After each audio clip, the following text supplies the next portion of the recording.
Did you ever have an experience so incredibly creepy it shook you to your very soul?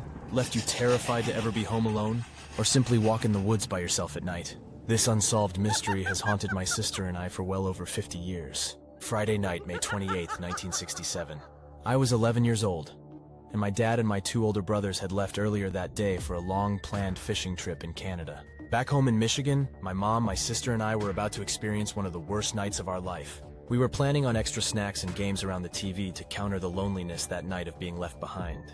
I was especially looking forward to the latest Friday night release of a brand new TV program called Star Trek. That courageous new show had become the highlight of my weekly adventures in 1967, and I wasn't about to miss the latest episode. Meanwhile, outside, it was a sultry 85 degrees that evening, very unusual for northern Michigan in May. Eventually, that warm air would collide with an approaching cold front and create monster storms. Inside our farmhouse, everything was going as planned. It was all fun and games until about 10 p.m. We had been playing every board game we could imagine, and almost ready for bed when a massive wall of wind accompanied with pounding rain whipped through our yard. Seconds later, a massive bolt of lightning crackled through the night air and destroyed a regional transformer not far from our house. We were 1 mile out in the country on flat farmland, and normally could see the glow of town lights to our west, and the lights from neighboring farms in all directions. We were immediately cast into darkness as the entire area was without power and left us in shock. The fury of the wind and rain seemed to pick up pace in the darkness. While my mom was scurrying to find candles and trying to assure my sister and I how safe we were, something landed on our roof. Yes, you heard that right. Something freaking big landed on our roof. I know this sounds strange, but it sounded like a large, heavy wooden box. I'll never forget that strange scraping sound. It rocked around a little from side to side as if trying to catch its balance, and then went quiet. I know this sounds strange, but it sounded like it was alive. Our nerves were frayed as we speculated what that could possibly be.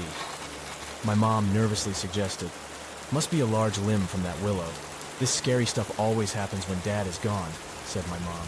We had just started to settle down a bit when that darn thing, whatever it is that landed on our roof, actually started moving again.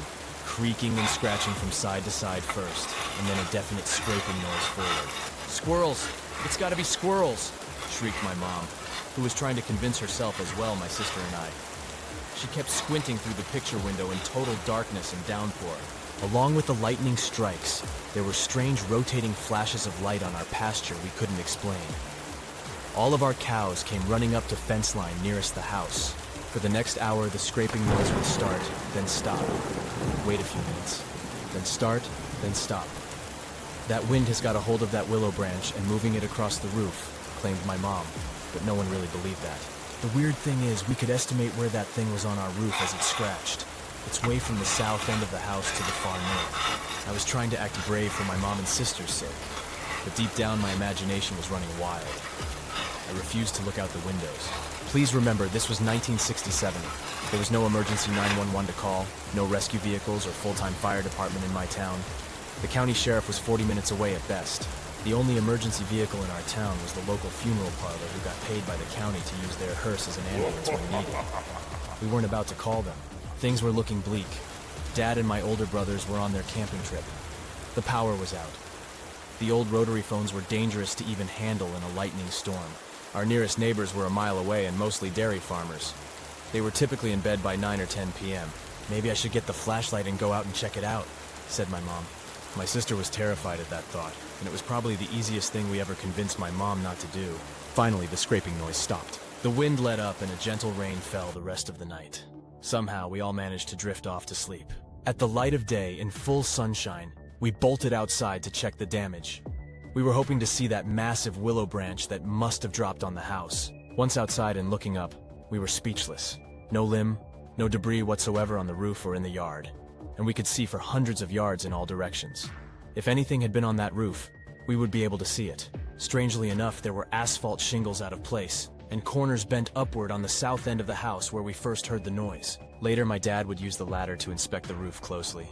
He said it was pretty clean, except two deep scratch lines that started near the bent shingles and continued all the way to the north end of the house. It had him puzzled.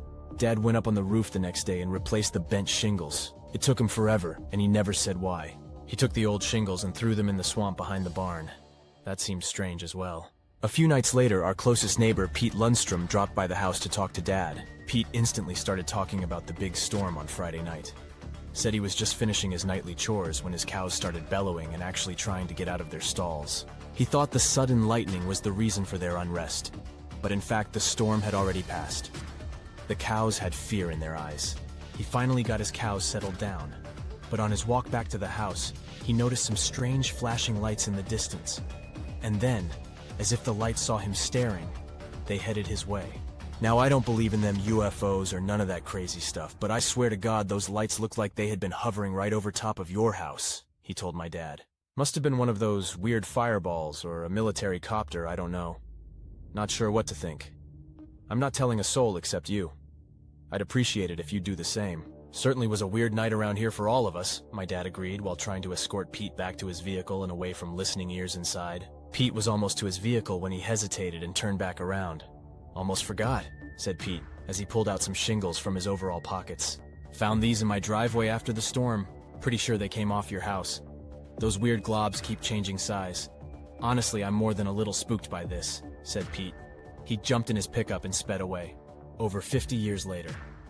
I'm still confused about that stormy night visitor and our highly debated conclusion.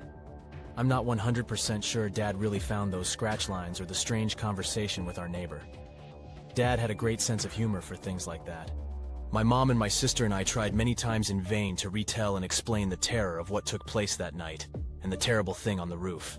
My dad refused to say much, but my two brothers would just look at us in disbelief as if we were crazy and start imitating the Twilight Zone theme song. Over the years, we took a lot of good-natured kidding about our own little Twilight Zone episode on the roof. Much to my dismay, even the kids at school picked up on it and started humming the Twilight Zone when my sister and I walked by. Turns out, some people in town had seen the lights as well, hovering over our farm. As word spread, the long dirt road to our farmhouse became a favorite sky-gazing spot for teenagers and UFO kooks, especially as the Halloween season approached every year. Those stargazers had no idea what they were dealing with. I never mentioned some of the strange things I saw flit in and out of view in the swamp where Dad threw the shingles. I wouldn't go anywhere near that swamp at night if you paid me $1 million. I will admit it was a pretty weird story, and we learned not to share it except maybe at Halloween or around the campfire. We were more than a little spooked for many years afterward about staying in that farmhouse late at night by ourselves. I still love to watch reruns of the Twilight Zone and Star Trek, but never at night by myself.